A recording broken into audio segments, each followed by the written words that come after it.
بسم اللہ الرحمن الرحیم۔ السلام علیکم۔ علامہ ابن حجر فرماتے ہیں کہ میں نے ایک شخص کو دیکھا جس کا ہاتھ کندھے سے کٹا ہوا تھا اور وہ چیخ چیخ کر کہہ رہا تھا، مجھے دیکھ کر عبرت حاصل کرو اور کسی پر ہرگز ظلم نہ کرو۔ میں نے آگے بڑھ کر اس سے پوچھا، میرے بھائی تیرے ساتھ کیا ہوا ہے؟ اس شخص نے جواب دیا، بھائی میرا قصہ عجیب و غریب ہے۔ دراصل میں ظلم کرنے والوں کا ساتھ دیا کرتا تھا۔ ایک دن میں نے ایک مچھیرے کو دیکھا جس نے کافی بڑی مچھلی پکڑ رکھی تھی۔ مچھلی مجھے پسند آئی۔ میں اس کے پاس گیا اور کہا، مجھے یہ مچھلی دے دو۔ اس نے جواب دیا، میں یہ مچھلی تمہیں نہیں دوں گا کیونکہ اسے فروخت کر کے اس کی قیمت سے مجھے اپنے بال بچوں کا پیٹ پالنا ہے۔ میں نے اسے مارا پیٹا اور اس سے زبردستی مچھلی چھین لی اور اپنی راہ لی۔ جس وقت میں مچھلی کو اٹھائے جا رہا تھا، اچانک مچھلی نے میرے انگوٹھے پر زور سے کاٹ لیا۔ میں مچھلی لے کر گھر آیا اور اسے ایک طرف رکھ دیا۔ اب میرے انگوٹھے میں ٹیس اور درد اٹھا اور اتنی تکلیف ہونے لگی کہ اس کی شدت سے میری نیند اڑ گئی۔ میرا پورا ہاتھ سوج گیا۔ جب صبح ہوئی تو میں طبیب کے پاس آیا اور اس سے درد کی شکایت کی۔ طبیب نے کہا، یہ انگوٹھا سڑنا شروع ہو گیا ہے، لہٰذا بہتر ہے کہ اس کو کٹوا دو ورنہ پورا ہاتھ سڑ جائے گا۔ میں نے انگوٹھا کٹوا دیا، لیکن اس کے بعد ہاتھ سڑنا شروع ہوا اور درد کی شدت سے میں سخت بے چین ہو گیا اور سو نہ سکا۔ لوگوں نے مجھ سے کہا کہ ہتھیلی کٹوا دو۔ میں نے ایسا ہی کیا۔ اب درد بڑھ کر کہنی تک پہنچ گیا۔ میرا چین اور نیند سب اڑ گئی اور میں درد کی شدت سے رونے اور فریاد کرنے لگا۔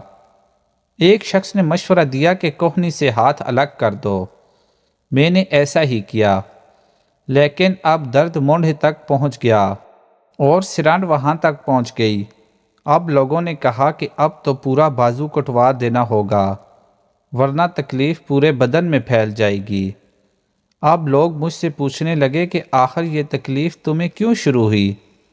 میں نے مچھلی کا قصہ انہیں سنایا۔ انہوں نے کہا کہ اگر تم ابتدا میں مچھلی والے کے پاس جا کر اس سے معافی مانگتے، اسے راضی کر لیتے اور کسی صورت میں مچھلی کو اپنے لیے حلال کر لیتے تو تمہارا ہاتھ یوں کاٹا نہ جاتا۔ اس لیے ابھی جاؤ اور اس کو ڈھونڈ کر اس سے معافی مانگو ورنہ تکلیف پورے بدن میں پھیل جائے گی۔ میں اٹھا اور مچھلی والے کو پورے شہر میں ڈھونڈنے لگا۔ آخر ایک جگہ اس کو پا لیا۔ میں اس کے پیروں میں گر پڑا اور رو رو کر کہنے لگا، تمہیں اللہ کا واسطہ مجھے معاف کر دو۔ اس نے مجھ سے پوچھا، تم کون ہو؟ میں نے بتایا، میں وہی شخص ہوں جس نے تم سے مچھلی چھین لی تھی۔ پھر میں نے اس سے اپنی کہانی بیان کی اور اسے اپنا ہاتھ دکھایا۔ وہ دیکھ کر رو پڑا اور کہا، میرے بھائی میں نے اس مچھلی کو تمہارے لیے حلال کیا کیونکہ تمہارا حشر میں نے دیکھ لیا۔ میں نے اس سے کہا، میں تمہیں خدا کا واسطہ دے کر پوچھتا ہوں کہ جب میں نے تمہاری مچھلی چھینی تو تم نے مجھے کوئی بد دعا دی تھی؟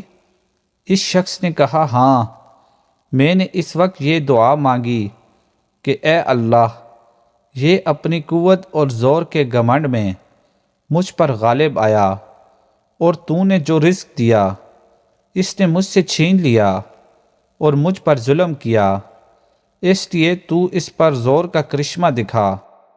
میرے مالک اللہ نے اپنا زور تمہیں دکھا دیا۔ اب میں اللہ کے حضور توبہ کرتا ہوں اور وعدہ کرتا ہوں کہ نہ کسی پر ظلم کروں گا اور نہ ہی کسی ظالم کی مدد کروں گا۔ انشاءاللہ جب تک زندہ رہوں گا اپنے وعدے پر قائم رہوں گا۔ اللہ تعالی ہمیں ہمیشہ اپنے حفظ و امان میں رکھے، آمین۔ مزید اسلامک قصے دیکھنے کے لیے چینل کو سبسکرائب کیجیے۔ شکریہ۔